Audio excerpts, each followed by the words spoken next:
नात रसूल सल्लल्लाहु नात सरकार मली की पढ़ता हूँ मैं बस हसी बात से घर में मेरे रहमत होगी। एक तेरे असली कम नाम वसीला है मेरा, रंजो गम में भी हसी नाम से रात होगी।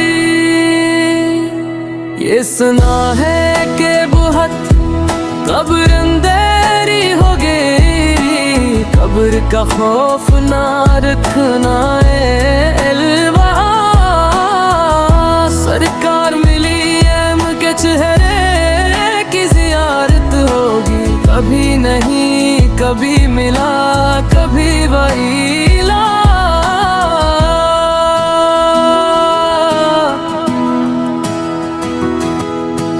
जिसकी कसमें मेरा रब फरमाए कितनी दिलकश मेरे महबूब की सूरत होगी। इनको मख्तार बनाया मेरे अल्लाह ने खल्द में, बस वही जा सकता है जिसको हसनैन के बाबा की इजाजत होगी।